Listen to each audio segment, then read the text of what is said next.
Hello दोस्तों, नमस्कार। LP सरकारी जॉब चैनल पर आपका हार्दिक स्वागत और अभिनंदन करता हूं। आपके उज्जवल भविष्य की कामना के साथ इस सेशन का शुरुआत कर रहा हूं। ये मॉडल पेपर हाई स्कूल कक्षा 10 का है, सामाजिक विज्ञान का। इस मॉडल पेपर को 2 भाग में डिवाइड किया हूं। पहला भाग आपके पास पहुंच गया है, इसका दूसरा पार्ट ये आपके पास पहुंच रहा है। तो चलिए हम इसके प्रश्नों को पढ़कर इसका उत्तर देने का प्रयास करते हैं और आप लोग इसको सुने, समझें और याद करें। 1 बार, 2 बार, 3 बार आप देखेंगे तो आपको याद हो जाएगा। चलिए हम पहला प्रश्न आपके सामने रखते हैं।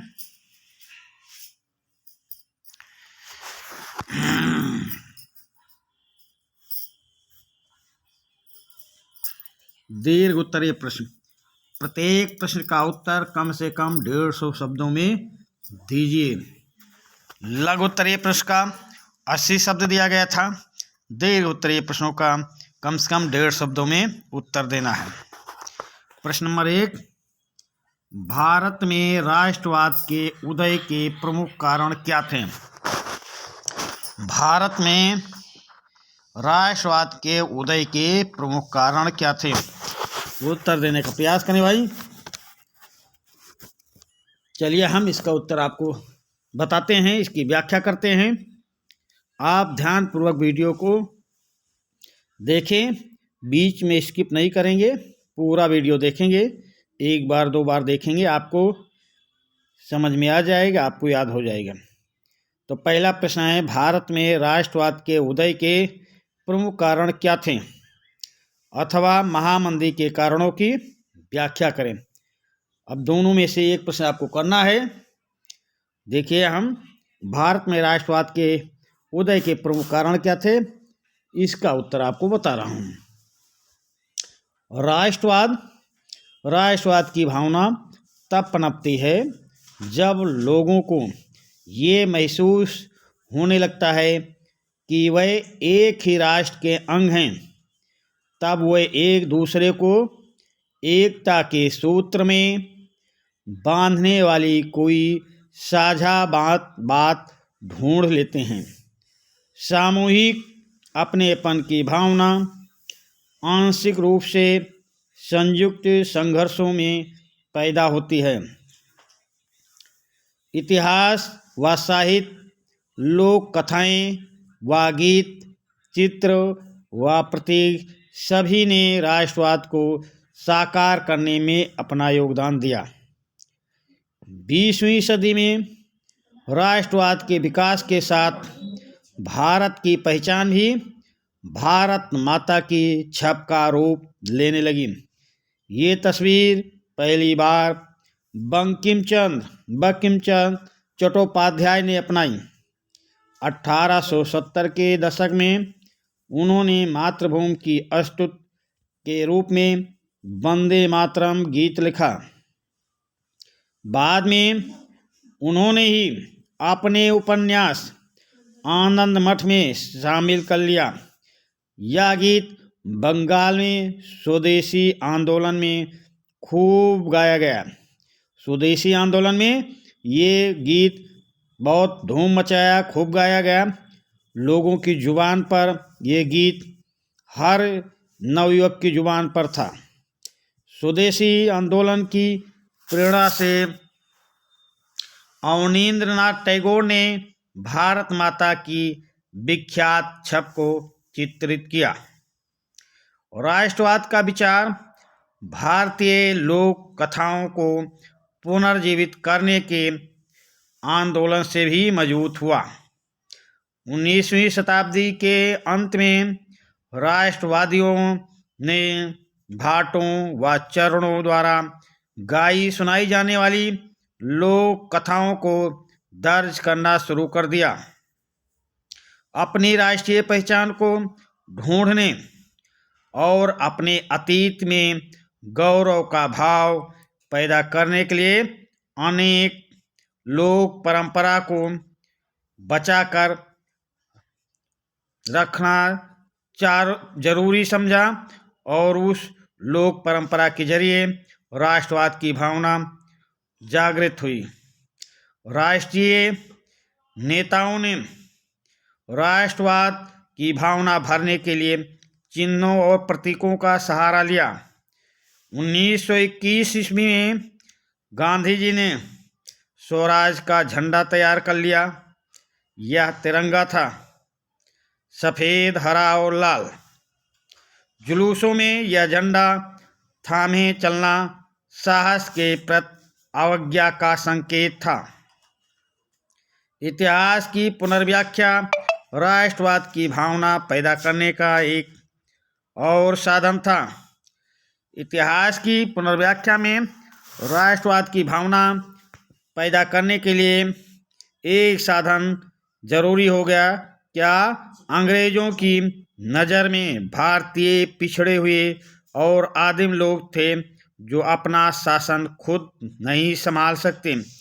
इसके जवाब में भारत के लोगों ने अपनी महान उपलब्धियों की खोज में अतीत को ओर देखने लगे। उन्होंने इस गौरवमयी प्राचीन युग के बारे में लिखना शुरू किया जब कला और वास्तुशिल्प, विज्ञान और गणित, धर्म और संस्कृत, कानून और दर्शन, हस्तकला और व्यायाम फल फूल रहे थे। इस राष्ट्रवादी इतिहास में अतीत में भारत की महानता व उपलब्धियों पर गर्व करने और ब्रिटिश शासन के तहत दुर्दशा से मुक्ति पाने के लिए संघर्ष का मार्ग अपनाने लगे। और एक समय ये आया कि भारत से अंग्रेज़ों को बाहर जाना पड़ा और भारत में राष्ट्रवाद विकसित हो गया। तो इस प्रकार इस प्रश्न की व्याख्या किया, इस प्रश्न का उत्तर दिया। इसको कम से कम 150 शब्दों में लिखना है। हम आपको इस तरह सुनाए हैं, जिसको 2-3 बार देखेंगे, सुनेंगे, समझेंगे तो आपका 150 शब्द हो ही जाएगा। तो चलिए भाई, अब हम अगले प्रश्न में आते हैं। महामंदी के कारणों की व्याख्या करना है। दूसरा प्रश्न है महामंदी के कारणों की व्याख्या। चलिए भाई, अब हम इसकी व्याख्या करते हैं। महामंदी के कारण कौन कौन से थे? महामंदी के कारणों की व्याख्या करें। तो चलिए हम इसकी व्याख्या करते हैं। आप ध्यानपूर्वक प्रश्न को पहले देखें, पढ़ें, समझें, फिर हम जो उत्तर बता रहे हैं उसको याद करने की कोशिश करेंगे। वैश्विक महामंदी और उसके लिए उत्तरदायी कारणों की व्याख्या इस प्रकार किया जा सकता है। महामंदी का 1929 में प्रभाव पड़ा, जिस पर सबसे ज़्यादा प्रभाव अमेरिका के ऊपर पड़ा, पर भारत भी इससे अछूता नहीं रहा। भारत के ऊपर महामंदी के कारण महामंदी होने के कारण यहाँ की जनता में असंतोष एवं भूख से तड़प जग जाहिर हो गई। जनता परेशान थी, सरकार जनता का दमन कर रही थी, जनता सरकार के खिलाफ आवाज़ उठा रही थी। पहली उसकी आवाज़, उसको भूख से तड़पते बिलखते हुए सरकार उस पर ध्यान नहीं दे रही थी। तो चलिए हम उत्तरदायी कारणों की तरफ कि महामंदी होने का कारण क्या है। ये जो महामंदी आई किस कारण से आई, इस पे हम और चर्चा करते हैं। द्वितीय विश्व युद्ध से पूर्व निर्यात बढ़ाने के लिए कृषि उत्पादन हो रहा था। यूरोप, अमेरिका और कनाडा में कृषि उत्पादन की मात्रा बहुत बढ़ गई, जबकि उनका निर्यात घट गया। अतः खाद्यान्नों के भाव धराशायी होने से मंदी आ गई।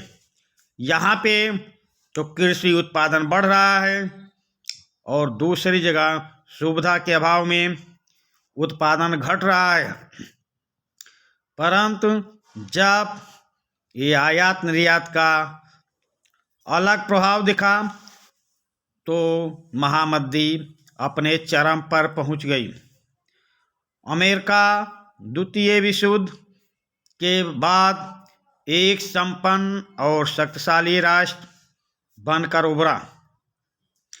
अमेरिका द्वितीय विश्व युद्ध में सबसे आगे, सबसे संपन्न राष्ट्रों में गिना जाने लगा। यूरोप के देशों ने उससे अरबों डॉलर का ऋण ले लिया। अतः अमेरिका ने इन देशों को डमाडोल आर्थिक दशा देखकर उन्हें ऋण देना बंद कर दिया। जब इनके पास साधन नहीं है, निर्यात नहीं हो रहा, तो ये अमेरिका का ऋण कहाँ से चुकाएंगे। अमेरिका इस बात पर विशेष रूप से ध्यान देने लगा। अतः इन देशों की आर्थिक मंदी का वातावरण बन गया और ये देश आर्थिक तंगी से जूझने लगे और महामंदी का शिकार हो गए। पूंजी प्रवाह से अर्थव्यवस्था में उछाल आ गया, परंतु जैसे ही उछाल कम हुआ, सभी जगहों पर आर्थिक मंदी का साम्राज्य हो गया। हर देश आर्थिक मंदी से जूझने लगा। सभी जगह जनता भूखमरी के कगार पर आ गई। जनता में आक्रोश पनपने लगा। आयात निर्यात ठप थे। एक दूसरे देश से लोगों का आयात निर्यात बंद हो गया और आदान प्रदान के अभाव में महामंदी का व्यापक असर पूरे विश्व पर हुआ। किसान ऋण में डूब गए। अमेरिका के बैंक धराशायी हो गए। भाई, जब आयात निर्यात नहीं होंगे, एक दूसरे से लेन देन नहीं होगा, तो बैंक कहाँ से काम करेंगे। और अमेरिका ऋण देते देते, और जब उनसे वसूली की बात आती है तो उनके पास ऋण चुकाने के लिए पैसा नहीं। शेयर बाजार डूब गए। जिन लोगों ने शेयर बाजार में पैसा लगाया या शेयर बाजार जिनके ऊपर चलता था आयात निर्यात के ऊपर, वो भी डूब गए। ऋण की वसूली न होने पर अमेरिका की अर्थव्यवस्था भी महामंदी का शिकार बन गई, क्योंकि अनेक देशों को सबसे ज़्यादा ऋण देने वाला देश अमेरिका ही था। अमेरिका अपने देश का विकास करने की लालच में अन्य देशों को ऋण देता रहा। अन्य देश ऋण ले लेकर अपने देश का संचालन, अपने देश की गरीब जनता का भूख मिटाने के लिए तत्पर थे। परंतु जब इस आयात निर्यात एक दूसरे से संपर्क कट गया तो वहाँ महामंदी अपने चरम पर पहुँच गई और सारी अर्थव्यवस्था महामंदी का शिकार बन गई। यूरोपीय देशों को अमेरिका निवेश न मिल पाने से पूरे विश्व में महामंदी से अपने पैर पसार लिए। अमेरिका जो ऋणदाता था, महामंदी के कारण ऋण लेने वाला राष्ट्र बन गया। अभी तक अमेरिका अनेक देशों को ऋण देता था। अनेक देश उसके इशारे पर चलते थे, पर अमेरिका जो ऋण दिया उसको वापस नहीं मिला। इस कारण अमेरिका भी 1929 की महामंदी का शिकार हुआ और अमेरिका में भी जनता भूख से मरने लगी। जनता सड़क पर उतर आई। महामंदी से अमेरिका में भी बहुत ही खतरनाक प्रभाव दिखे। वहाँ की जनता, वहाँ के उद्योग धंधे, वहाँ के बैंक सब एक दूसरे के ऊपर अविश्वास करने लगे और एक दूसरे के प्रति घृणा की भावना जगी। ये सब महामंदी के कारण हुए। तो इस प्रकार हम कह सकते हैं कि 1929 की महामंदी में जो राजनयिक थे, जो राजनेता थे, उनका भी महत्वपूर्ण हाथ था। वो अपने लाभ के लिए जिस पथ पर निकले थे उसी पथ पर उनको अपनी प्रजा की, देश की और अपने खुद के शासन व्यवस्था के प्रति महामंदी का कष्ट झेलना पड़ा। तो इस प्रकार महामंदी के बारे में आप सुने। अब पहला प्रश्न में भारत में राष्ट्रवाद के उदय के प्रमुख कारण क्या थे, ये कर लेना उत्तर। यहाँ महामंदी के कारणों की व्याख्या करें, ये कर लेना। तो ये दो पहले प्रश्न का दोनों ऑप्शन आपको बता चुका हूं। अब चलते हैं प्रश्न नंबर 2 पे। प्रश्न नंबर 2 पे देखते हैं भाई। प्रश्न नंबर 2 पे है, भारत में संघीय व्यवस्था की प्रमुख विशेषताओं का वर्णन कीजिए। भारत में संघीय व्यवस्था की प्रमुख विशेषताओं का वर्णन, तो ये देखना है। उसके बाद में फिर अथवा भारतीय लोकतंत्र के समक्ष क्या चुनौतियां हैं, किन्हीं 3 चुनौतियों का वर्णन कीजिए। तो चलिए भाई, अब हम देखते हैं भाई कि भारत में संघीय व्यवस्था की प्रमुख विशेषताओं का वर्णन करते हैं। इसकी व्याख्या आप सुनिए और याद करिए। कम से कम 1-2 बार देखेंगे तो आपको याद हो जाएगा। तो भारत में संघीय व्यवस्था की प्रमुख विशेषताओं का वर्णन कीजिए, अथवा भारतीय लोकतंत्र के समक्ष क्या चुनौतियां हैं, किन्हीं 3 कारणों का वर्णन कीजिए। तो हम पहले प्रश्न नंबर 2 का ये खंड करते हैं, इसकी व्याख्या करते हैं। आप इसको ध्यानपूर्वक सुनेंगे। स्वतंत्रता के बाद भारतीय संविधान ने भारत को राज्यों का संघ घोषित किया। इसमें संघ शब्द नहीं आया, पर भारतीय संघ का गठन संघीय शासन व्यवस्था के सिद्धांत पर हुआ। भारतीय संघात्मक शासन की कुछ प्रमुख व्यवस्थाएं थीं, विशेषताएं थीं, कुछ उसमें खूबियां थीं, जिनका वर्णन हम इस प्रकार करेंगे। तो इसको आप हेडिंग डाल लें या नंबर डाल के, जैसा भी आप चाहें करें। चलिए हम इसका हेडिंग डाल के आपको बता रहे हैं। तो 2 स्तरीय शासन व्यवस्था, भारतीय संविधान में 2 स्तरीय शासन व्यवस्था थी। एक संघ सरकार और दूसरा राज्य सरकार। बाद में पंचायतों और नगर पालिकाओं के रूप में संघीय शासन का तीसरा स्तर भी जोड़ा गया। ये जोड़ा गया था 1993 में। स्थानीय सरकार या ग्राम पंचायतें, और 1994 में नगर पालिकाओं के रूप में संघीय व्यवस्था का तीसरा स्तर जोड़ा गया। अब इस समय प्रधानमंत्री श्री PV नरसिम्हा राव थे। फिर दूसरा हेडिंग डाल लें, शक्तियों का बंटवारा। संविधान में केंद्र और राज्य सरकारों के विधायी अधिकारों को 3 हिस्सों में बांटा गया। संघ सूची में राष्ट्रीय विषय के मामले रखे गए, राष्ट्रीय महत्व के विषय रखे गए, जिन पर कानून बनाने का अधिकार केंद्र सरकार को होता है।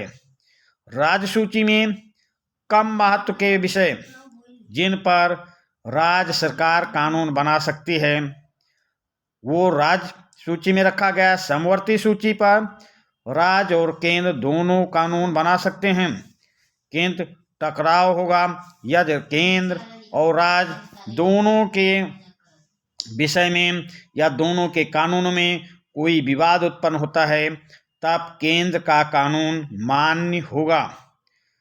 फिर आ जाइए कठोर संविधान, ये हेडिंग डाल देना। हमारे संविधान में केंद्र व राज्य के बीच सत्ता का बंटवारा लिखित रूप में किया गया है।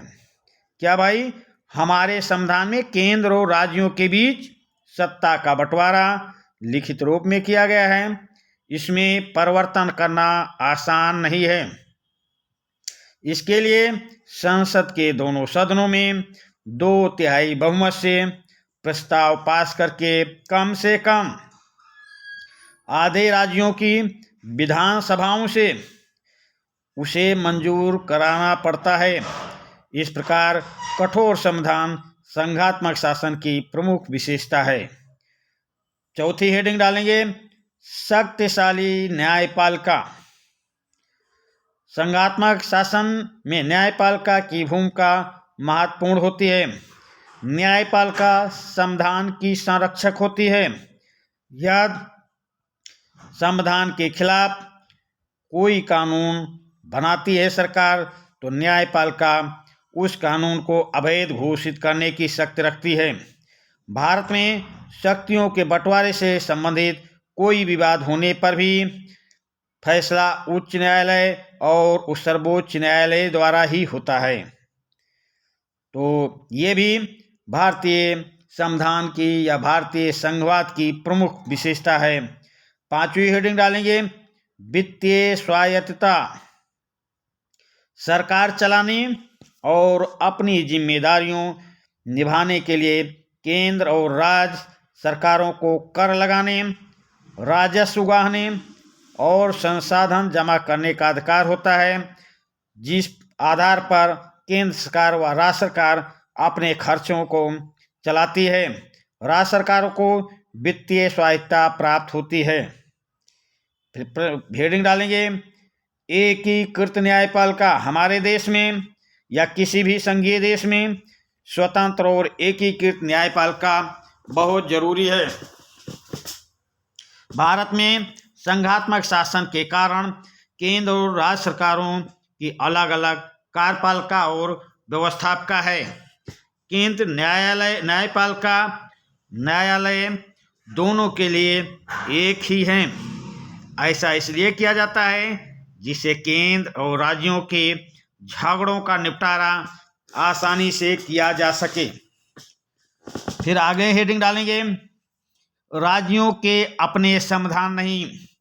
भारतीय संघ में सारे राज्य को बराबर का अधिकार नहीं है। भारत के राज्यों के अपने संविधान नहीं हैं। एक ही संविधान है जिसके अनुसार केंद्र भी अपना कानून चलाती है। केंद्र सरकार का काम है पूरे देश को चलाना, राज्य सरकार का काम है अपने राज्य का चलाना, पर एक ही संविधान के अनुसार ये शासन व्यवस्था चलती है। फिर हेडिंग डाल देंगे, केंद्रीकृत संघवाद। भारतीय संघात्मक शासन अन्य देशों के शासन से भिन्न है। भारत में 2 प्रकार की सरकारें होते हुए भी केंद्र को शक्तिशाली बनाया गया है। केंद्र को अधिक महत्व दिया गया है, अधिक अधिकार दिए गए हैं। इसलिए भारतीय संघ को एकीकृत संघवाद कहा जा सकता है। ये जितनी हेडिंग, आपको 8 हेडिंग बताया, आप हेडिंग डाल कर व्याख्या करेंगे तो आपका आसानी से 2 ढाई पन्ना 3 पन्ना तैयार हो जाएगा। बस आप सेशन को 1 बार 2 बार 3 बार देखेंगे तो आपको लिखना नहीं पड़ेगा और आपको याद हो जाएगा। इतना आप अगर लिख ले जाते हैं तो आपका 90+ 30 नंबर स्कूल से मिल जाएंगे और 70 में 60-65 नंबर आपको मिल जाएंगे। ये 6 नंबर का उत्तर है, तो अगर इस तरह व्याख्या किया तो 6 में 5 नंबर तो आपको मिलने ही वाला है। चलिए भाई, अगला इसका ऑप्शन क्या है, दूसरा अथवा करके, भारतीय लोकतंत्र के समक्ष क्या चुनौतियां हैं। भारतीय लोकतंत्र के समक्ष क्या चुनौतियां हैं ये देख लेते हैं। भारतीय लोकतंत्र के समक्ष प्रमुख चुनौतियों का हम यहाँ पे व्याख्या करते हैं, इसका उत्तर बताते हैं। बस आप ध्यानपूर्वक सुनते रहिए। भारतीय लोकतंत्र के समक्ष चुनौतियाँ क्या हैं, उन चुनौतियों का हम वर्णन करते हैं। इसमें 3 चुनौतियाँ मुख्य रूप से हैं, तीनों का हम वर्णन करते हैं आपके सामने। अलग अलग देशों के सामने अलग अलग तरह की चुनौतियां होती हैं। वैसे हमारे भारत में जो लोकतंत्र के सामने चुनौतियां हैं, हम उनकी व्याख्या आपके सामने रख रहे हैं, उनका उत्तर देने का प्रयास कर रहे हैं। उनको आप ध्यानपूर्वक सुनिए, समझिए और याद कीजिए। नंबर 1 चुनौती में देख लेते हैं, दुनिया के जिन देशों में अभी भी लोकतांत्रिक शासन व्यवस्था नहीं है, इन इलाकों में लोकतांत्रिक व्यवस्था की तरह तारीफ जाने, लोकतांत्रिक बनाने, लोकतंत्र की तरफ मुड़ने का या लोकतांत्रिक सरकार बनाने की इच्छुक दिखाई देते हैं। ये उन जरूरी बुनियादों को आधार बनाने की चुनौती है। इसमें मौजूदा गैर लोकतांत्रिक शासन व्यवस्था को गिराने, सत्ता पर सेना के नियंत्रण को समाप्त करने और एक संप्रभु तथा कारगर शासन व्यवस्था को स्थापित करने की चुनौती है। किसी भी शासन व्यवस्था में जहाँ पे लोकतांत्रिक शासन व्यवस्था होगी, तो वहाँ पे कहीं ऐसा ना हो कि जो राष्ट्राध्यक्ष होता है वो शासन की वागडोर अपने हाथ में ले ले। तो ये पहली चुनौती आपको बताया। दूसरी चुनौती पे आ जाते हैं। अधिकांश स्थापित लोकतांत्रिक व्यवस्थाओं के सामने अपने विस्तार की चुनौती है। अधिकांश स्थापित लोकतांत्रिक व्यवस्थाओं के सामने अपने विस्तार की चुनौती है। इसमें लोकतांत्रिक शासन के बुनियादी सिद्धांतों को सभी इलाकों, सभी सामाजिक समूहों और विभिन्न संस्थाओं में लागू करना शामिल है।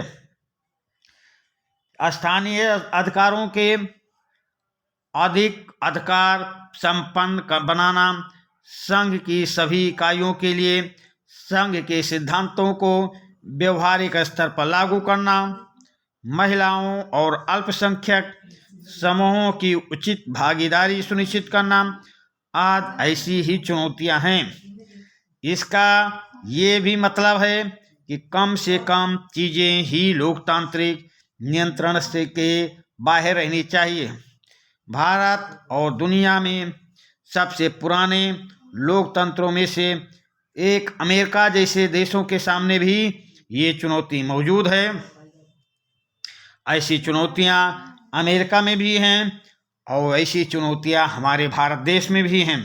तो इन चुनौतियों का निराकरण या इन चुनौतियों का सामना करने की ज़रूरत है, जिससे हम विकास के पथ पर आगे बढ़ सकें। फिर तीसरी चुनौती लोकतंत्र को मजबूत करने की है। तीसरी चुनौती क्या है? लोकतंत्र को मजबूत करने की।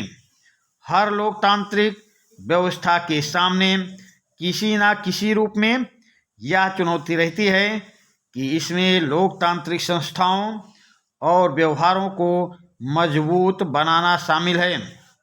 यह काम इस तरह से होना चाहिए कि लोग लोकतंत्र से जुड़ी अपनी उम्मीदों को पूरा कर सकें, लेकिन अलग अलग समाजों में आम आदमी की लोकतंत्र में अलग अलग तरह की अपेक्षाएं होती हैं।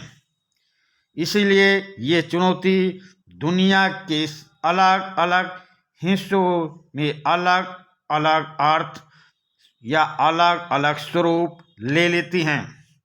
संक्षेप में कहा जा सकता है भाई, इसका मतलब संस्थाओं को कार्य पद्धति को सुधारना है और मजबूत करना है, ताकि लोगों को भागीदारी और नियंत्रण में वृद्धि हो। इसके लिए फैसला लेने की प्रक्रिया पर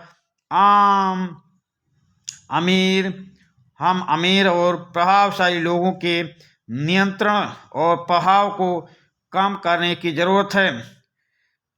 यहाँ पे अमीरों और प्रभावशाली लोगों का जो दबदबा बना रहता है, उन दबदबा को कम करना है, ताकि देश के सभी नागरिक, वो चाहे अमीर हों या गरीब, सब समान रूप से कार्य कर सकें।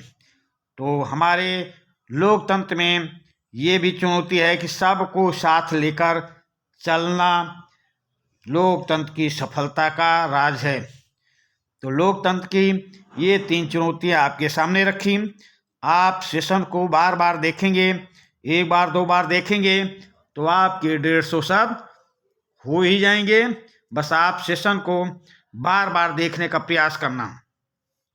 और जो आपके दोस्त हैं उनके पास इस सेशन को शेयर कर दें और उनको बता दें कि कक्षा 10 का सामाजिक विज्ञान का मॉडल पेपर पढ़ रहा है। ये तीसरा मॉडल पेपर है, 2 मॉडल पेपर और देंगे।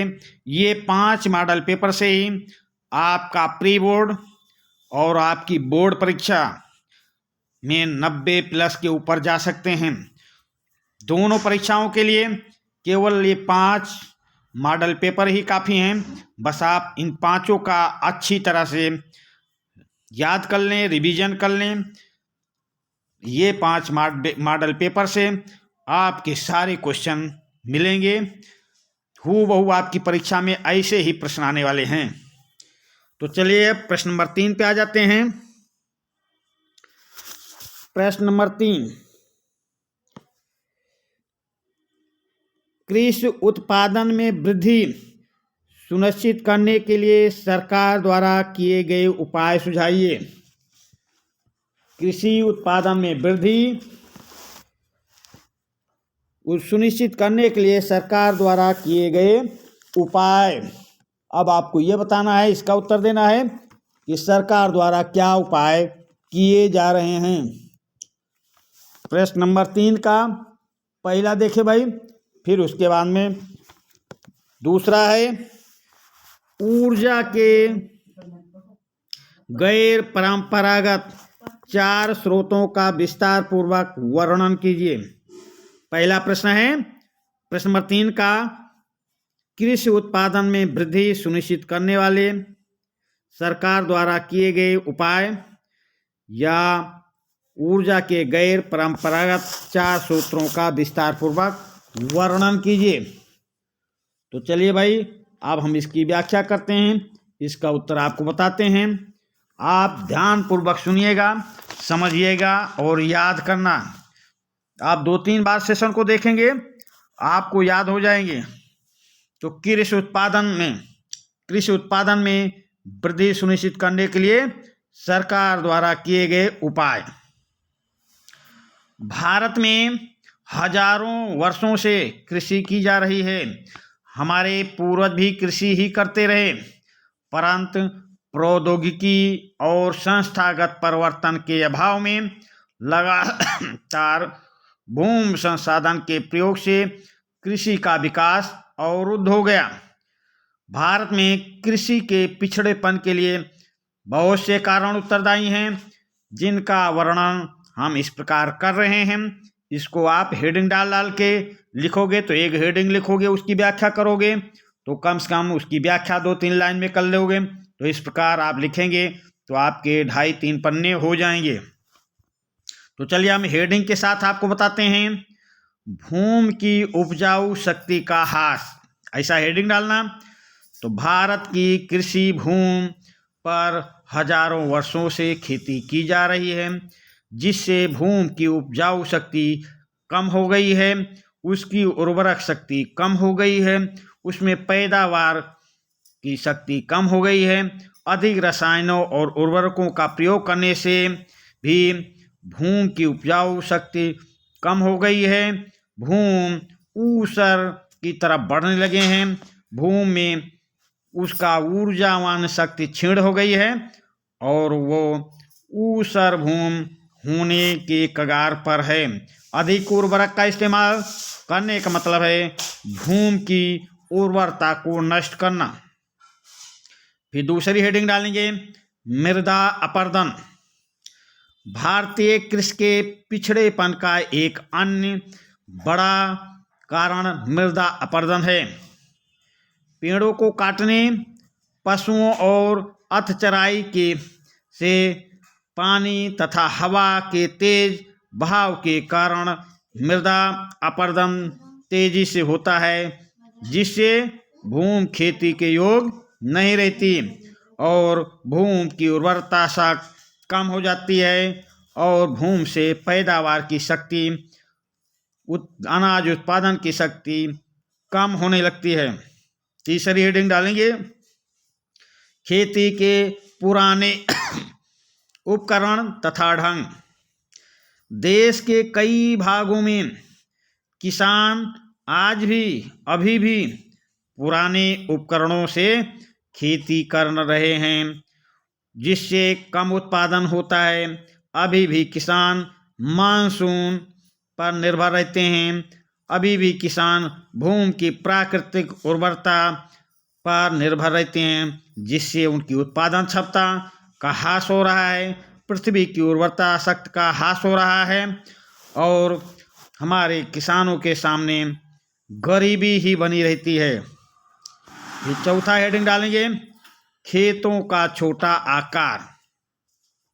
भारत में अभी भी किसान गरीब हैं, उसके खेतों का आकार छोटा है तथा उत्तराधिकार कानून के अनुसार खेतों का आकार और भी छोटा हो जाता है, जिससे खेत आर्थिक रूप से अलाभकारी हो जाते हैं।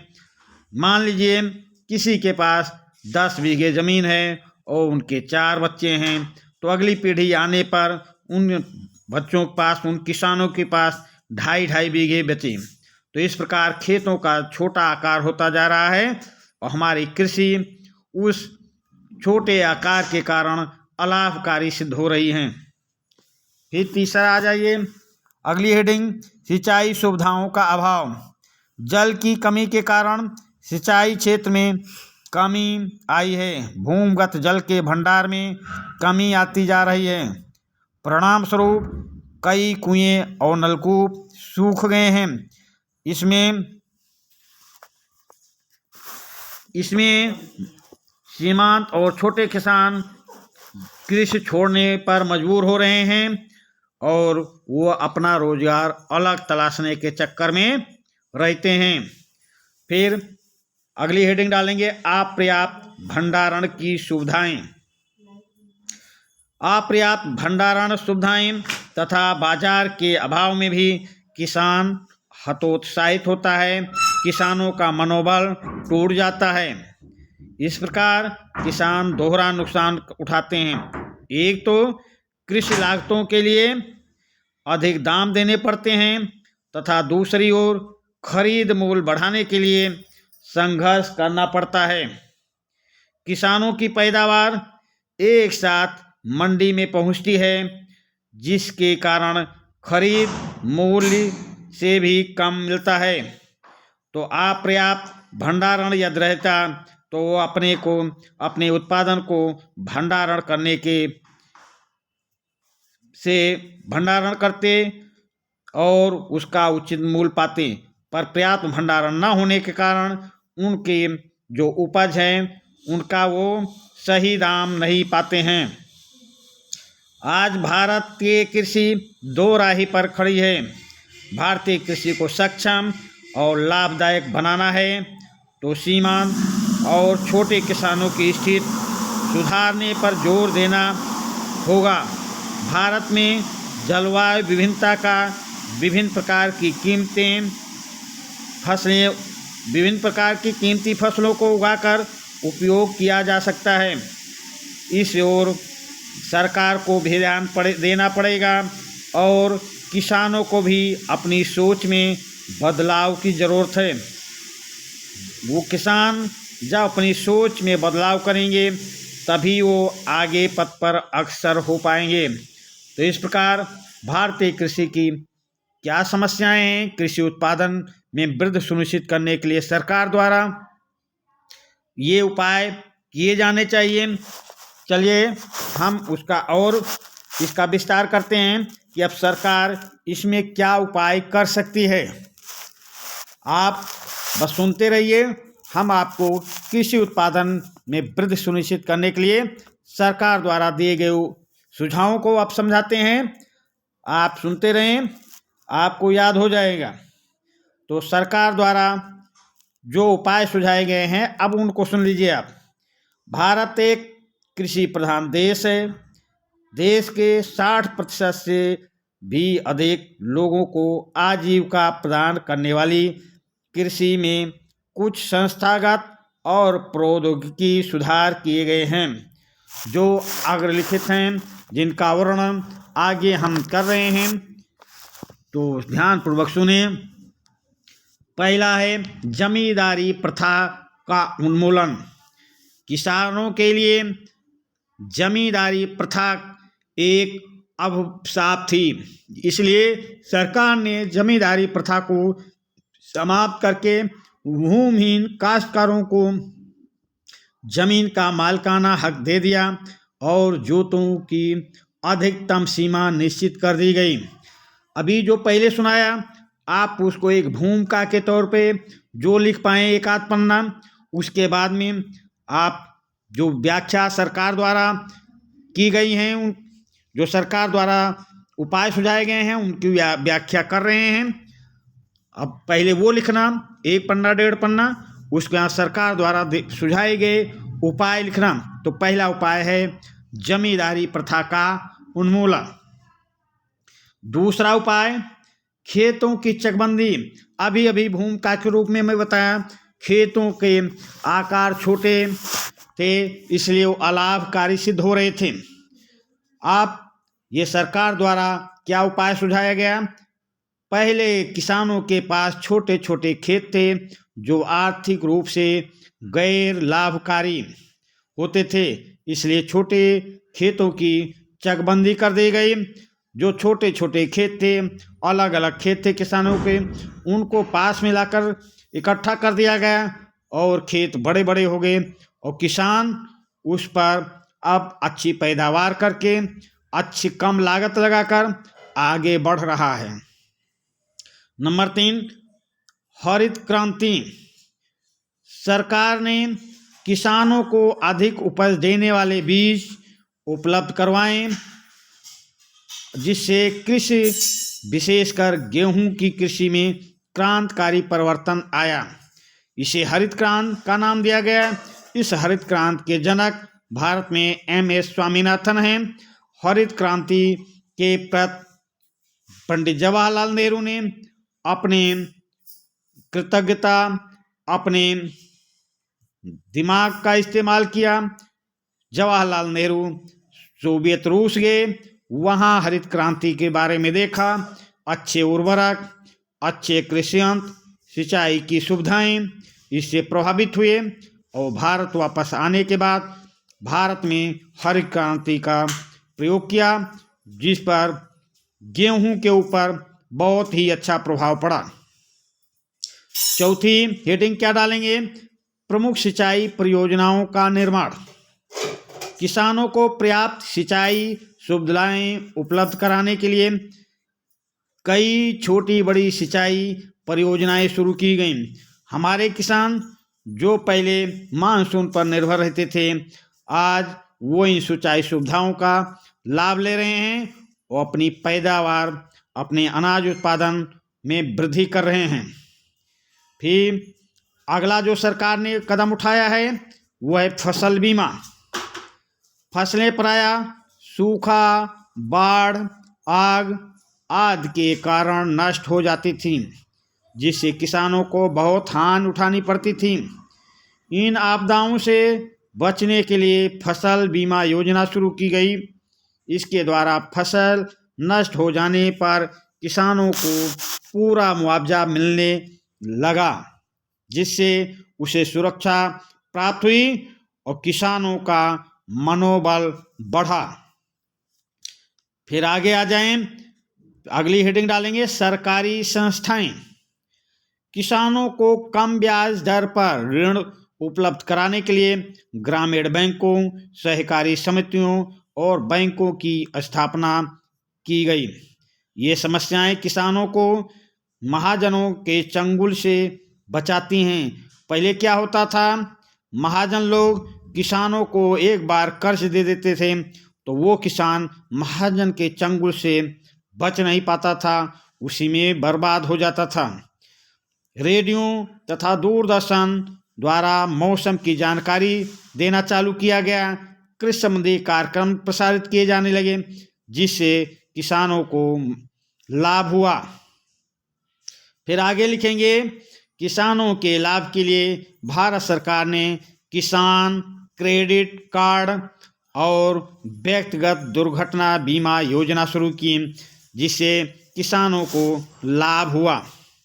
फिर आगे लिखेंगे, किसानों को बिचौलियों के शोषण से बचाने के लिए न्यूनतम सहायता मूल्य और कुछ महत्वपूर्ण फसलों के लाभदायक खरीद मूल्य की सरकार ने घोषणा कर दी।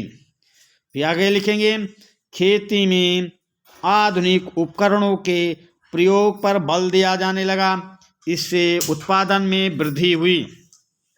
उसके आगे, भारतीय कृषि में सुधार के लिए भारतीय कृषि अनुसंधान परिषद व कृषि विश्वविद्यालयों की स्थापना की गई, जिससे कृषि के उत्पादन में वृद्धि हो सके। तो हम आपको पहले भूमिका के तौर पे बताए कि भारतीय कृषि में खाद्य उत्पादन की घटती प्रवृत्ति क्या थी, ये भूमिका के तौर पे लिखना है। फिर लिखना है कि भारत सरकार ने कृषि उत्पादन में वृद्धि के लिए क्या उपाय सुझाए। तो आप इतना देखेंगे, ये 2.5 पन्ना हो जाएगा। फिर आप इसकी व्याख्या करेंगे तो आपको कम से कम 1.5-2 पन्ने आप लिख सकते हैं। चलिए फिर आगे और बढ़ते हैं अगले प्रश्न पर। ऊर्जा के गैर परंपरागत स्रोत, ऊर्जा के गैर परंपरागत 4 स्रोतों का विस्तार पूर्वक वर्णन कीजिए। प्रश्न नंबर 3 का पहला तो ये इसकी व्याख्या कर दिया, कृषि उत्पादन में वृद्धि सुनिश्चित करने के लिए सरकार द्वारा किए गए उपाय, इसका उत्तर दे दिया। अब है ऊर्जा के गैर परंपरागत 4 स्रोतों का विस्तार पूर्वक वर्णन कीजिए। अब ऊर्जा के गैर परंपरागत स्रोत क्या हैं, इनका हम आपको वर्णन देते हैं, इस प्रश्न का उत्तर देते हैं, इसकी व्याख्या करते हैं। आप ध्यान पूर्वक इसको सुनेंगे। चलिए भाई, इसका उत्तर सुनना चालू रखें और ये अभी इसकी व्याख्या करेंगे। फिर आपके लिए 2 सेशन डालेंगे, जिसमें मानचित्र संबंधी प्रश्न रहेंगे, उसमें और प्रश्न नहीं रहेंगे। 2 मॉडल पेपर केवल मानचित्र संबंधी रहेंगे, जिसमें 50-50 प्रश्न रहेंगे और उसमें उसको मानचित्र के माध्यम से समझाने का प्रयास करेंगे। मानचित्र कैसे भरा जाता है, उन प्रश्नों का उत्तर कैसे समझेंगे, उन प्रश्नों का उत्तर मानचित्र में कैसे दर्शाएंगे, इसके बारे में 2 सेशन आपके पास भेजूंगा, जो प्रत्येक सेशन में 50 प्रश्न रहेंगे। उन 50 प्रश्न से आपके 2 सेशन में 100 प्रश्न हो जाएंगे। बस इन्हीं मानचित्र के 100 प्रश्नों से आपका मानचित्र यानी कि 10 नंबर आपका पक्का हो जाएगा। तो आप चलिए ऊर्जा के गैर परंपरागत 4 स्रोतों का विस्तार पूर्वक हम वर्णन करते हैं, आप सुनते रहें। ऊर्जा के वह साधन जो एक बार प्रयोग करने पर समाप्त नहीं होते और जिनकी पुनः पूर्ति संभव है, गैर परंपरागत या नवीकरणीय संसाधन कहलाते हैं। फिर से सुन लीजिए, ऊर्जा के वह साधन जो एक बार प्रयोग करने पर समाप्त नहीं होते और जिनकी पुनः पूर्ति संभव है, गैर परंपरागत या नवीकरणीय संसाधन कहलाते हैं। जैसे सौर ऊर्जा, पवन ऊर्जा, ज्वारीय ऊर्जा या जैविक ऊर्जा। तो चलिए हम आपको इसका इन 4 स्रोतों का वर्णन करके आपको सुनाते हैं। ध्यानपूर्वक सुनिए, समझिए और याद कीजिए। सौर ऊर्जा पे पहले हम विचार रखते हैं। भारत एक उष्ण कटिबंधीय देश है। यहाँ सौर ऊर्जा के दोहन की असीम संभावनाएं हैं। फोटो वोल्टाइक प्रौद्योगिकी द्वारा धूप की सीधे विद्युत में परिवर्तन किया जाता है। भारत के ग्रामीण तथा सुदूर क्षेत्रों में सौर ऊर्जा तेजी से लोकप्रिय हो रही है। गरीब किसान सौर ऊर्जा के जरिए अपने खेती में भी उसका उपयोग में ला रहा, अपने घरों के उजाले के लिए, अपने घरेलू प्रयोग के लिए भी सौर ऊर्जा का प्रयोग कर रहा है। तो सौर ऊर्जा भारत में काफ़ी लोकप्रिय हो रही है। चलिए अब दूसरा आपको बताते हैं पवन ऊर्जा। पवन ऊर्जा का प्रयोग पानी बाहर निकालने, खेतों में सिंचाई करने और बिजली पैदा करने के लिए किया जाता है। वायु ऊर्जा का प्रयोग गुजरात, तमिलनाडु, उड़ीसा और महाराष्ट्र आदि में किया जाता है। इन स्थानों पर पवन ऊर्जा बहुतायत से प्रचलन में है।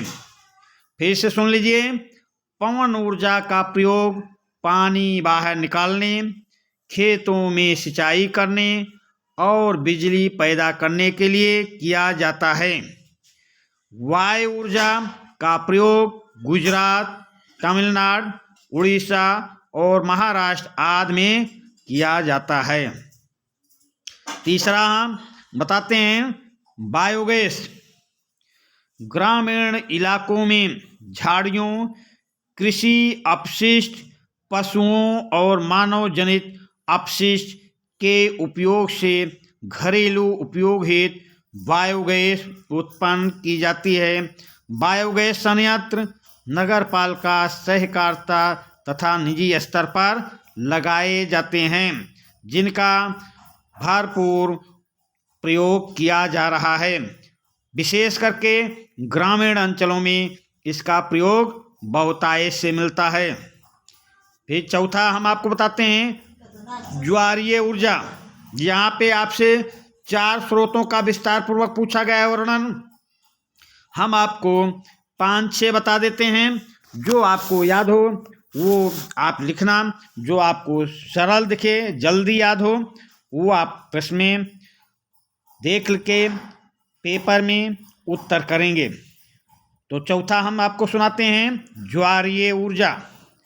महासागरीय तरंगों का प्रयोग विद्युत उत्पादन के लिए किया जाता है। संकरी खाड़ी के आर पार बाढ़ द्वारा बनाकर बांध बनाए जाते हैं। उच्च ज्वार में इस संकरी खाड़ी नुमा प्रवेश द्वार से पानी भीतर भर जाता है और द्वार बंद होने पर बांध में ही रह जाता है। बाढ़ द्वार के बाहर ज्वार उतरने पर बांध के पानी को इसी रास्ते पाइप द्वारा समुद्र की ओर बहाया जाता है, जो ऊर्जा उत्पादक टरबाइन की ओर ले जाता है। इससे विद्युत बनती है और इस विद्युत के जरिए हमारे देश का विकास सुनिश्चित होता है। हमारा देश अंधेरे से उजाले की ओर बढ़ता है। फिर 5वां लिखेंगे भूतापीय ऊर्जा। पृथ्वी के आंतरिक भागों से ताप का प्रयोग कर उत्पन्न की जाने वाली विद्युत को भूतापीय ऊर्जा कहते हैं। भूतापीय ऊर्जा के दोहन के लिए लद्दाख तथा हिमाचल प्रदेश में 2 प्रायोगिक परियोजनाएं शुरू की गई हैं। इसको फिर से सुन लीजिए। पृथ्वी के आंतरिक भागों से ताप का प्रयोग कर उत्पन्न की जाने वाली विद्युत को तापीय ऊर्जा कहते हैं। विद्युत तापीय ऊर्जा के दोहन के लिए लद्दाख तथा हिमाचल प्रदेश में 2 प्रायोगिक परियोजनाएं शुरू की गई हैं। फिर 6ठा देख लें जियोथर्मल ऊर्जा। हिमाचल प्रदेश में गर्म पानी के चश्मों से ये पैदा की जाती है। इसका प्रयोग ठंडे भंडार केंद्रों में किया जाता है।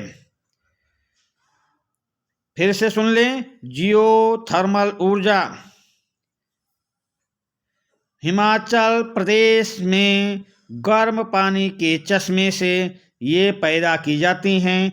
इसका प्रयोग ठंडे भंडार केंद्रों से किया जाता है। तो इस प्रकार आपसे 4 स्रोतों का विस्तार पूर्वक वर्णन पूछा गया। मैंने आपको 6 स्रोत बताए हैं। अब इसमें से आप कोई भी 4 स्रोत लिख लें और उसको परीक्षा हाल में अपने बुकलेट पर लिखें, अपने कॉपी में लिखें और आप अच्छे नंबर के हकदार बने। तो चलिए भाई, प्रश्न नंबर 3 पूरा हो गया। तो हम आपको फिर बता रहे हैं कि अगले 2 सेशन में मानचित्र भरने से संबंधित, मानचित्र में दर्शाने से संबंधित 50-50 प्रश्न के 2 सेशन डालेंगे। 2 सेशन आपको प्रेषित करेंगे, 2 सेशन आपके पास जाएगा, जिसमें 50-50 प्रश्नों का संग्रह रहेगा। उसको हम भरना आपको बताएंगे, कैसे आप मानचित्र में उसको दर्शाएंगे, उसका उत्तर कैसे देंगे। तो 100 प्रश्न रहेंगे। बस आपका प्री बोर्ड और बोर्ड परीक्षा में उसी 100 प्रश्न में से आपको 10 करना रहेगा। तो उसी में से प्री बोर्ड आप कर ले जाएंगे और बोर्ड का भी उत्तर उसी से मिल जाएगा। तो चलिए, ये आप ध्यान रखना कि मानचित्र दर्शाने वाला 2 सेशन आपके पास जाएगा 50-50 प्रश्नों का। चलिए अब प्रश्न नंबर 4 पे आ जाएं। भारत में वैश्वीकरण के प्रभावों का विस्तार पूर्वक वर्णन करें। भारत में वैश्वीकरण के प्रभावों का विस्तार पूर्वक वर्णन करें। फिर अथवा उपभोक्ता की रक्षा के लिए सरकार द्वारा किए गए उपायों का वर्णन कीजिए। प्रश्न नंबर 4 में 2 प्रश्न हैं। भारत में वैश्वीकरण के प्रभाव की भूमिका आप बताइए या उसका वर्णन कीजिए। दूसरा है उपभोक्ताओं की रक्षा के लिए सरकार द्वारा उठाए गए कदमों का वर्णन करें। तो चलिए अब हम प्रश्न नंबर 4 का पहली व्याख्या करते हैं। भारत में वैश्वीकरण के प्रभावों का विस्तार पूर्वक वर्णन करते हैं। अब आप सुनिए इसका उत्तर और याद कीजिए, लिखने का प्रयास परीक्षा में करेंगे। आप 2-3 बार 4 बार देखेंगे तो आपको ये प्रश्न याद हो जाएंगे और आप अच्छा से पेपर करके आएंगे। तो भारत में वैश्वीकरण के प्रभावों का विस्तार पूर्वक वर्णन करना है। तो हम इसकी व्याख्या आपके सामने रखते हैं। भारत में वैश्वीकरण के सकारात्मक तथा नकारात्मक 2 प्रकार के प्रभाव पड़े हैं। इनका हम संक्षेप में वर्णन आपके सामने रख रहे हैं। सकारात्मक प्रभाव, पहले सकारात्मक प्रभाव बताएंगे, फिर नकारात्मक प्रभाव बताएंगे। सकारात्मक प्रभाव क्या हैं? नंबर डाल के लिखें तो और अच्छी बात है। नंबर 1, वैश्वीकरण के कारण उपभोक्ताओं को लाभ हुआ है।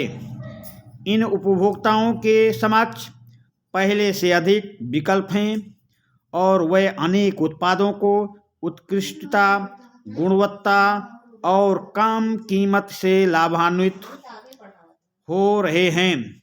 ये लोग पहले की तुलना में उच्चतर जीवन स्तर का प्रयोग कर रहे हैं। फिर दूसरा नंबर डालेंगे, बहुराष्ट्रीय कंपनियों द्वारा भारत में माल और सेवाओं में किया जाने वाला निवेश भी उत्तरोत्तर बढ़ाया जा रहा है। 1991 से अब तक यह निवेश बढ़ता ही जा रहा है और आगे भी बढ़ता ही रहेगा। फिर 3 डालेंगे, नंबर 3, बहुराष्ट्रीय कंपनियों ने उपभोक्ता वस्तुओं और सेवाओं में निवेश किया है। विदेशी निवेश भी इन्हीं उद्योगों और सेवाओं में हुआ है, जिसमें निर्यात वृद्धि की संभावना है। और इसका लाभ हर देश और विशेष करके भारत को इसका लाभ मिल रहा है। फिर चौथा डालेंगे, वैश्वीकरण के कारण नए उद्योग स्थापित होने के कारण रोजगार के नए नए अवसर सृजित हो रहे हैं। हमारे देश में बेरोजगार भाइयों को रोजगार मिल रहा है। जो लोग दर दर नौकरी के लिए भटक रहे थे, आज उनको रोजगार के अच्छे अवसर सुलभ हो रहे हैं। नंबर 5 डालेंगे। नंबर 5 में लिखना चालू करेंगे, उद्योगों को कच्चे माल की आपूर्ति करने वाली स्थानीय कंपनियों का विस्तार हुआ है। इस विस्तार से भारत के राष्ट्रीय विकास में महत्वपूर्ण लाभ हुआ है और भारत की गरीबी उन्मूलन कार्यक्रम को महत्वपूर्ण लाभ मिल रहा है। फिर छठा नंबर डालेंगे, वैश्वीकरण ने कुछ बड़ी कंपनियों को बहुराष्ट्रीय कंपनियों के रूप में उभरने में सक्षम बनाया। Tata Motors, Infosys, Ranbaxy, Asian paints कुछ ऐसी भारतीय कंपनियां हैं जो विश्व स्तर पर अपने क्रियाकलापों का प्रसार कर रही हैं और भारत विकास के पथ पर अग्रसर हो रहा है। फिर अगला हेडिंग डालेंगे 7। अगला नंबर 7 नंबर, वैश्वीकरण से सेवा प्रदाता कंपनियों से सूचना और संचार प्रौद्योगिकी वाली कंपनियों के लिए नए अवसरों का सृजन हुआ है। प्रशासनिक कार्य, इंजीनियरिंग इत्यादि जैसी कई सेवाएं भारत जैसे देशों में आप सस्ते में उपलब्ध हैं और विकसित देशों को निर्यात की जा रही हैं और यह हमारा भारत जो विकासशील है, विकसित देश की ओर अग्रसर हो रहा है। अब हम इसके दूसरे पक्ष पे विचार करते हैं। दूसरा पक्ष रखते हैं, नकारात्मक प्रभाव। वैश्वीकरण से बहुत से अच्छे प्रभावों के बावजूद इसके कुछ नकारात्मक प्रभाव भी रहे हैं। उत्पादकों और कर्मचारियों पर वैश्वीकरण का समान प्रभाव नहीं पड़ा है। इसके कुछ नकारात्मक पक्ष भी हैं जिनका वर्णन हम इस प्रकार कर रहे हैं, तो इस पे भी नंबर डाल के लिखेंगे तो बहुत अच्छी बात है। चलिए, नंबर 1, वैश्वीकरण और प्रतिस्पर्धा के दबाव ने श्रमिकों के जीवन को व्यापक रूप से प्रभावित किया है। बढ़ती प्रतिस्पर्धा के कारण श्रमिकों का रोजगार लंबे समय के लिए सुनिश्चित नहीं है। जहां पहले कारखाने श्रमिकों को अस्थायी आधार पर रोजगार देते थे, वहीं वे अब अस्थायी रोजगार देते हैं ताकि श्रमिकों को वर्ष भर वेतन ना देना पड़े। फिर उसके आगे डालेंगे नंबर 2, श्रमिकों से बहुत लंबे कार्य घंटों का तक काम लिया जाता है, मजदूरों कम दी जाती है। श्रमिकों को अपनी ज़रूरतें पूरी करने के लिए अतिरिक्त समय में भी काम करना पड़ता है। 12-12 घंटे मजदूरों को काम करना पड़ता है और उनका जीवन यापन भी सही ढंग से नहीं चल पा रहा है। तो हमने हमारे अनुसार वैश्वीकरण से जहां एक ओर हमारे देश का विकास हो रहा है, हमारा देश विकास के पथ पर अग्रसर है, वहीं पर हमारे गरीब किसान, बेरोजगार नवयुवक इसके शिकार भी हो रहे हैं। उनको इससे नुकसान होता जा रहा है, उनका अपना पारिवारिक भरण पोषण प्रभावित हो रहा है। तो इस प्रकार आप व्याख्या करेंगे इसका। अब अथवा क्या है, उपभोक्ता की रक्षा के लिए सरकार द्वारा किए गए उपायों का वर्णन करना है। तो चलिए हम अब ये जो अथवा करके हैं, अब अथवा में चाहे ये प्रश्न करना और चाहे इसकी व्याख्या कर रहा हूँ ये करना। सब में अथवा अथवा करके है, तो दोनों में से एक प्रश्न करना है। 8 प्रश्न हैं तो 2-2 खंड हैं, तो दोनों में से एक एक करना है, तो आपको 4 प्रश्न का उत्तर देना है।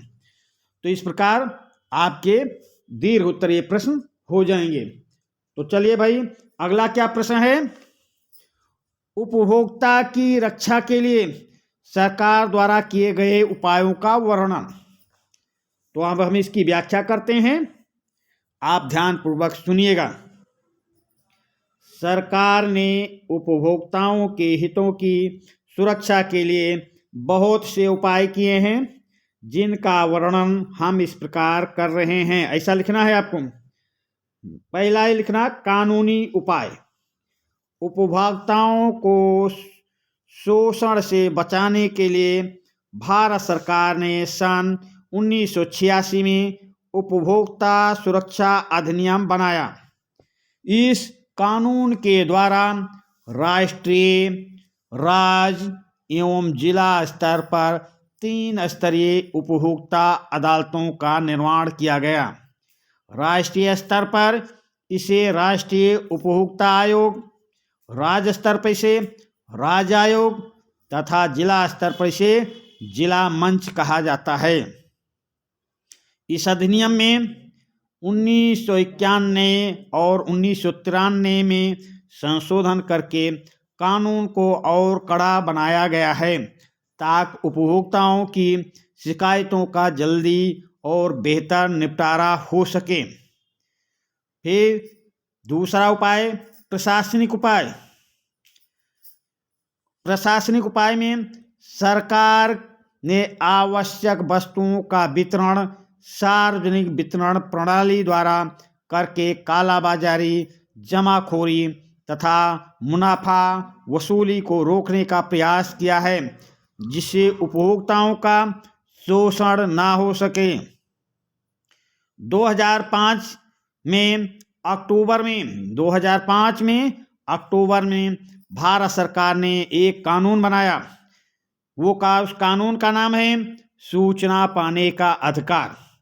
सूचना पाने के अधिकार के नाम से ये जाना जाता है। ये सभी नागरिकों को सरकारी विभागों के कार्यकलापों की सभी सूचनाएं पाने के अधिकार को सुनिश्चित करता है। फिर तीसरा हेडिंग क्या डालेंगे? तकनीकी उपाय। तकनीकी उपाय में सरकार द्वारा विभिन्न वस्तुओं का मानकीकरण करना शामिल है। इसमें विभिन्न चीज़ों की गुणवत्ता की जांच करके एगमार्क व ISI की मोहर लगाई जाती है। आप उपभोक्ता के लिए विभिन्न उत्पादों की खरीद के समय इन प्रमाणिक चिन्हों को देखना संभव है। फिर से इसको सुन लीजिए। तकनीकी उपाय में सरकार द्वारा विभिन्न वस्तुओं का मानकीकरण शामिल है। इसमें विभिन्न क्षेत्रों की विभिन्न चीज़ों को गुणवत्ता की जांच करके एगमार्क व ISI की मोहर लगाई जाती है। अब उपभोक्ता के लिए विभिन्न उत्पादों की खरीद के समय इन प्रमाणिक चिन्हों को देखना संभव है। अतः सरकार ने तकनीकी, प्रशासनिक तथा कानूनी उपाय अपनाकर उपभोक्ताओं को उत्पादकों, व्यापारियों तथा दुकानदारों के शोषण से बचाने में मदद की है। बचाने का एक नया तरीका निकाला है, जिससे उपभोक्ता की रक्षा संभव हो सकी है।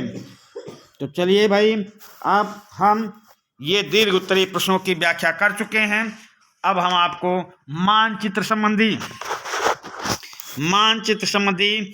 प्रश्नों को बताएंगे। इसमें मानचित्र संबंधी प्रश्नों को बताएंगे। इसमें मानचित्र में दर्शाने का काम नहीं करेंगे। दर्शाने के लिए आपको पहले बता चुका हूँ कि आपके लिए 2 सेशन मानचित्र में दर्शाने वाले 50-50 प्रश्नों का 2 सेशन होगा। इसी में 100 प्रश्न आपको दिखाएंगे, उसका उत्तर बताएंगे, कैसे दर्शाया जाता है ये आपको बताएंगे। और उसी 100 प्रश्नों से आपको सारे उत्तर मिल जाएंगे। आपका मानचित्र संबंधी आपका प्रश्न हल हो जाएगा। तो चलिए भाई, हम अब इसका मानचित्र संबंधी कार्य का उत्तर देने का प्रयास करते हैं। और मानचित्र में दर्शाने वाला या उत्तर देने वाला आपके सामने 100 प्रश्न बाद में जाएगा। 50-50 प्रश्नों का सेशन होगा। तो मानचित्र संबंधी कार्यों को देख लीजिए। निर्देश पहले पढ़ें। निम्नलिखित स्थानों को भारत के रेखा मानचित्र में चिन्ह द्वारा, मतलब जो चिन्ह दिया रहेगा उसके माध्यम से द्वारा नाम सहित दर्शाइए। सही नाम व सही अंकन के लिए आधा नंबर यानी 1 अंक निर्धारित रहेगा। तो अब चलिए भाई, पहला प्रश्न क्या है? वह स्थान जहां 1927 में भारतीय राष्ट्रीय कांग्रेस का अधिवेशन हुआ। तो कहाँ पे हुआ है आपको लिखना है और दर्शाना है। तो ये भाई कहाँ पे हुआ है? भारत वह स्थान जहां 1927 में भारतीय राष्ट्रीय कांग्रेस का अधिवेशन हुआ है। तो वो स्थान कहाँ पड़ता है? तमिलनाडु, मद्रास में। तो आपको लिखना है, तमिलनाडु वाले मैप पे जाना है और लिखना है मद्रास में। प्रश्न नंबर 1 मद्रास, ऐसा लिखना है मानचित्र में। प्रश्न नंबर 1 डालना, मद्रास लिख देना, जहाँ पे तमिलनाडु मानचित्र में अंकित है। फिर दूसरा प्रश्न, वह स्थान जहाँ गांधी जी ने किसान सत्याग्रह का बिहार में नेतृत्व किया था। तो आपको बिहार मानचित्र में बिहार राज्य में जाना है और कहाँ पे? तो लिखना चंपारण बिहार कहाँ पे है मानचित्र में, वहाँ पे जाके प्रश्न नंबर 2 चंपारण ऐसा दर्शाएंगे। तो आपके ये आधा नंबर करके 1 नंबर ये आपको मिल जाएगा। फिर आ जाइए प्रश्न नंबर 3 पे। वह स्थान जहाँ से डांडी मार्च शुरू हुआ। तो डांडी मार्च कहाँ से शुरू हुआ है? तो डांडी मार्च साबरमती को लिखना, गुजरात। तो गुजरात स्टेट पे जाएंगे, मानचित्र में कहाँ गुजरात है, फिर वहाँ लिखना डांडी मार्च के बारे में। प्रश्न नंबर 3 साबरमती। तो आपका लिख भी गया, दर्शा भी गया। फिर चौथे प्रश्न पे आ जाएं। वह स्थान जहाँ प्रथम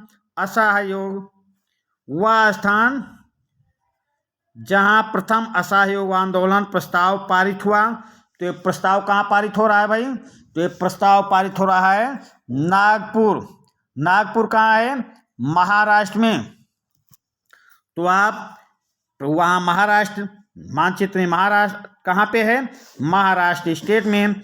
आप लिखेंगे प्रश्न नंबर 4 नागपुर। तो इस तरह आपको दर्शाना है और लिखना है। फिर प्रश्न नंबर 5 पे आए।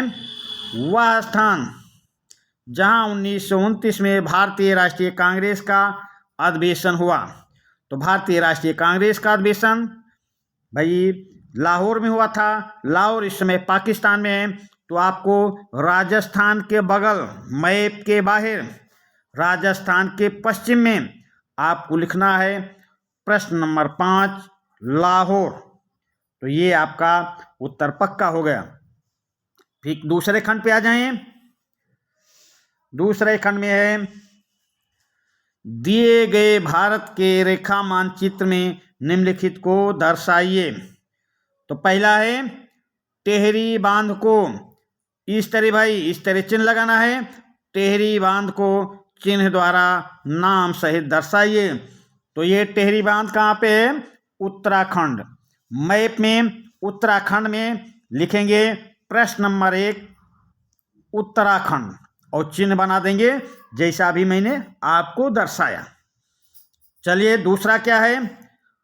दूसरा भारत में चावल के सबसे बड़े उत्पादक राज्य को इस तरह चिन्ह बना है। देखिए चिन्ह भी देखते जाइए। इस तरह चिन्ह बना है, ऐसा चिन्ह बना देना है। और सबसे बड़ा उत्पादक राज्य कौन सा है? पश्चिम बंगाल में, तो मानचित्र में पश्चिम बंगाल जहाँ पे है वहाँ पे ऐसा चिन्ह बना देना और लिखना प्रश्न नंबर 2। और एक चीज ध्यान देना है आपको, ये खंड का और खंड खा में निर्देशित है, तो वहाँ पे लिखेंगे खंड का पहला प्रश्न, खंड का दूसरा प्रश्न, खंड का तीसरा प्रश्न, और फिर जब इसका उत्तर देने लगेंगे तो खंड खा पहला प्रश्न, खंड खा दूसरा प्रश्न इस तरह का दर्शाएंगे। गलती बिल्कुल नहीं करना है मानचित्र में। और मैं पहले भी बता चुका हूं कि मानचित्र से संबंधित 2 सेशन आपके पास भेजूंगा। चलिए फिर तीसरे प्रश्न पे आ जाएंगे। कोई एक आणविक ऊर्जा केंद्र, इसका चिन्ह देख लीजिए, ऐसा करके है और ऐसा चिन्ह बना देना है और नाम द्वारा दर्शाइए, चिन्ह द्वारा नाम सहित दर्शाइए। तो आपको हम बता रहे हैं ये महाराष्ट्र में जाना, महाराष्ट्र में लिखना खंड खा प्रश्न नंबर 3 तारापुर संयंत्र केंद्र, तारापुर लिख देना। प्रश्न खा प्रश्न नंबर 3, खंड खा प्रश्न नंबर 3 तारापुर, वैसा निशान बना देना, वहीं लिख देना तारापुर। फिर प्रश्न नंबर 4 पे आ जाएं। प्रश्न नंबर 4 भारत का सबसे अधिक काफी उत्पादक राज्य, तो ये त्रिभुज जैसा चित्र है, ऐसा आपको चित्र बना देना है वहाँ पे। तो सबसे ज़्यादा काफ़ी कहाँ उत्पादित होती है, तो कर्नाटक में। तो मानचित्र में कर्नाटक राज्य कहाँ पे है, तो वहाँ पे ऐसा चिन्ह बनाना और लिख देना खंड खा प्रश्न नंबर 4, ऐसा चित्र आपको लिख देना है। फिर प्रश्न नंबर 5 पे आ जाइए। मुंबई बंदरगाह को इस तरह आपका क्यों इसमें चिन्ह बना है, मुंबई बंदरगाह का चिन्ह देख लीजिए, इस तरह चिन्ह है, तो इस तरह चिन्ह लगाना और वहाँ पे महाराष्ट्र जहाँ पे है वहाँ पे जाके इस तरह चिन्ह बनाना और लिखना खंड खा प्रश्न नंबर 5 मुंबई बंदरगाह। तो इस प्रकार आपका मानचित्र हो जाएगा। अगले सेशन में जो 2 सेशन आपको हम देंगे, उस 2 सेशन में मानचित्र को भी ऐड करेंगे, मानचित्र में दर्शाते वक्त आपको दिखाएंगे। 50-50 प्रश्नों का 2 सेशन आपके पास जाएगा, उसको देख लेंगे तो आपके मानचित्र संबंधी कार्य भी पूरे हो जाएंगे। तो चलिए हम ये मॉडल पेपर नंबर 3 का दूसरा पार्ट आपके सामने भेज दिया। पहला पार्ट ही आज ही भेजा हूँ, दूसरा पार्ट ये दीर्घ उत्तरीय प्रश्न और मानचित्र संबंधी प्रश्नों का ये दूसरा पार्ट आपके पास जा रहा है। चलिए हम इसी के साथ हम आपसे विदा लेते हैं। धन्यवाद।